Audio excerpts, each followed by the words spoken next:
আসসালামু আলাইকুম। আশা করি আপনারা সবাই ভালো আছেন। যে যেখান থেকে আমার ভিডিও দেখছেন সবাইকে অনেক, অনেক ধন্যবাদ জানাচ্ছি। আজ আমি স্পঞ্জি চকলেট কেক বানিয়ে দেখাবো। চলুন তাহলে মূল চলে যাই। এখানে আমি 2টা ডিম নিয়েছি। ডিম দুটোকে ভালোভাবে বিট করে নেব।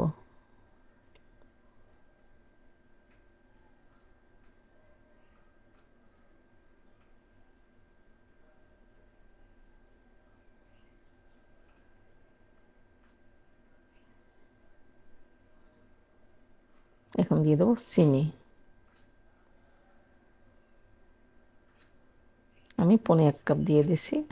আপনারা পরিমাণ মতো যতটুকু মিষ্টি খাবেন ঠিক ততটুকু দিবেন।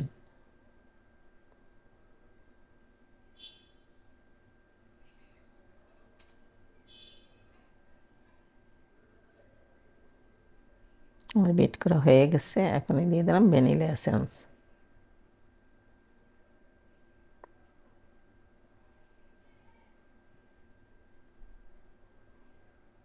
ভ্যানিলা এসেন্সটা দিলে ডিমের গন্ধটা থাকবে না। এখন শুকনো উপকরণগুলো দিয়ে দেবো। 1.5 কাপ দিয়ে দিলাম ময়দা, মানে 1 কাপের মানে হাফ কাপের একটু বেশি। 4 চামচ দিয়ে দিলাম কোকো পাউডার। বেকিং পাউডার দিয়ে দিলাম 1 চামচ। ভালোভাবে আমি ছেড়ে দিচ্ছি।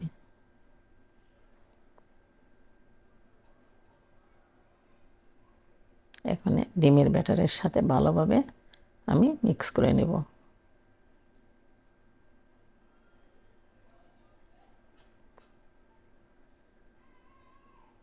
একটা ফ্রাই প্যান নিয়ে নিলাম, দিয়ে দিলাম 50 গ্রাম বাটার।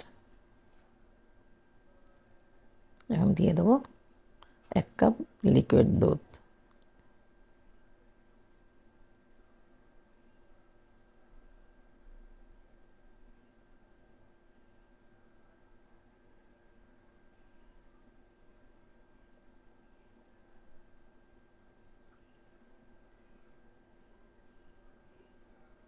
দুধটা গরম হয়ে গেছে। এখন এই ব্যাটারের মধ্যে আমি দিয়ে দেবো। চাইলে লিকুইড কাঁচা দুধও দিতে পারেন, তবে বাটারটা দিলাম দেখে আমি বাটারটার সাথে গলিয়ে তারপর দিলাম।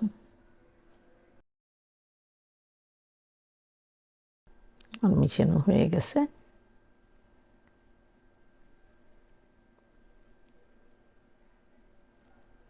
এখন আমি একটা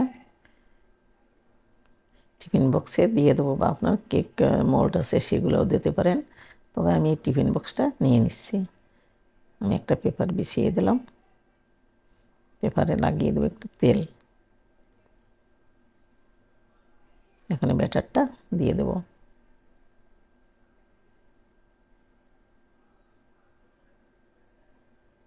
একটু ট্যাপ করে নিচ্ছি। এখন আমি দিয়ে দেবো ফ্রাই প্যানে। এখানে আমি কিন্তু প্রি হিট করে নিয়েছি 5 মিনিট। কেকের বলটা এখন আমি বসিয়ে দেবো। আমি 35 থেকে 40 মিনিট আমি কুক করে নেব। দেখুন মাশাআল্লাহ, আলহামদুলিল্লাহ কত সুন্দর হয়েছে। অনেক সুন্দর ফুলেছে, খুবই স্পঞ্জি হয়েছে। আমি মোল্ড আউট করে নিলাম।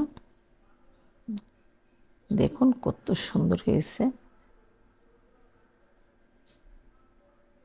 একটা কেটে দেখাচ্ছি। আমার প্রিয় ভাই বোনেরা, রেসিপিটা যদি ভালো লাগে লাইক শেয়ার সাবস্ক্রাইব করে আমার পাশে থাকবেন। পাশে থাকা বেল বাটনটি অবশ্যই বাজিয়ে দেবেন। কেমন লাগলো রেসিপিটা? যদি ভালো লাগে অবশ্যই আপনারা কমেন্টস করবেন, বেশি বেশি কমেন্টস করবেন, বেশি বেশি শেয়ার দেবেন। আল্লাহ হাফেজ।